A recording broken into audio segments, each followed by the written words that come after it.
Lake Victoria is the largest water body in Africa with a surface area of about 69,000 square kilometers. Its catchment area is nearly 3 times as large. This region, described as the Lake Victoria Basin, supports the livelihoods of about 30 million people, or 1/3 of the combined population of the 3 East African countries of Kenya, Uganda and Tanzania. The rapid urbanization of many small towns bordering Lake Victoria has had a severe impact on the lake's water quality and its ecosystem.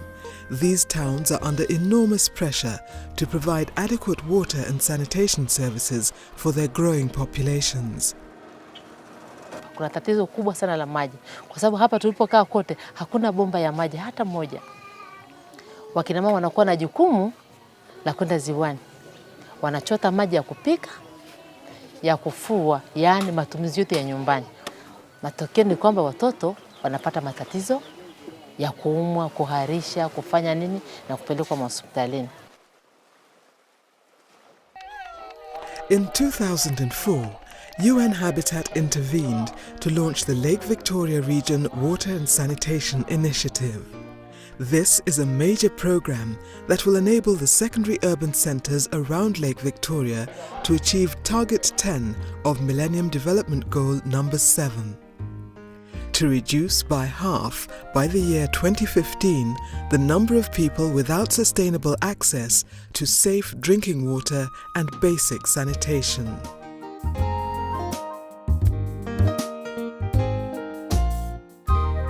In the Kagera region of Tanzania lies the port of Bukoba. The town boasts breathtaking views of Lake Victoria. But these scenic vistas present a stark contrast to the realities of supplying this town with clean, safe water. The Bukoba Urban Water Supply and Sewage Authority, BUWASA, previously had to contend with a dilapidated production system that was constructed in the 1940s. It was prone to leaks and insufficient supply. In Bukoba, we have rehabilitated the customs intake, in which case the pumps were already old. The pumping capacity was gone down. So the rehabilitation we did was to bring in 5 new pumps of different capacities. Now the municipal council is getting water plus, you can say, surplus of water, so they are okay. The old pipes which we used to suck water from the lake have been shifted to inside the lake, about 40 meters from where we were before. This intake is near completion. It is now has capacity to deliver about 70,000 cubic meters per day. With our old system, we used it to pump only 4,000 cubic meters per day. Further interventions undertaken to support Bukoba's water supply and distribution network include 3 surface electrical pumps and the rehabilitation of existing water storage tanks at 3 locations in the town. These were Kashura, Magata and Rwamishenye.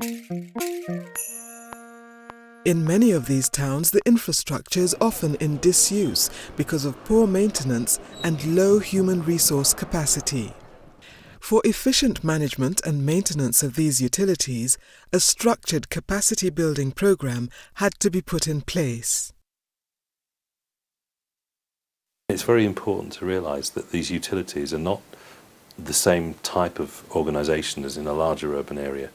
They're much smaller, their profit margin is much lower, so therefore they need to be given special training and capacity building in line with the development in small urban centres. Capacity building to utilities so far has gone well, especially in Bukoba, in BUWASA, Bukoba Water Supply and Sewage Authority, because they are very much organized. Their management is, a full-fledged management in Bukoba. It has gone well, and you can see through that capacity building process, of course funded by UNEP, that's through National Water Sewerage Corporation of Uganda, the output of water supply has increased. The revenue collection has also increased. Through the performance improvement plan, we were able to do a SWOT analysis and work with the utilities who devised their own strategies on how to deal with the issues they were having. We set targets, and in those targets there was supposed to be a steady increase in service coverage, in production of water, reduction of non-revenue water, and also, of course, look at some of the software issues, how you deal with the customers. To improve access for the poor and vulnerable groups, this initiative is targeting low-income settlements through the construction of domestic water points. We thank UN Habitat for providing us with piped water, as it will make our work so much easier than before when we had to go to the lake to fetch water. With no centralized sewerage system, residents of Bukoba municipality rely mainly on septic tanks and pit latrines. Many residents discharge effluent into the numerous streams that traverse the municipality. This eventually finds its way into Lake Victoria, further polluting the town's water intake sources. Immediate interventions by the Lake Victoria Region Water and Sanitation Initiative were designed to improve access to sanitation services in Bukoba. They include the construction of 10 ventilated improved pit latrines at selected health centres and primary schools. We will look after them well and keep them clean and safe. And we will work hard in our studies because now we have new toilets.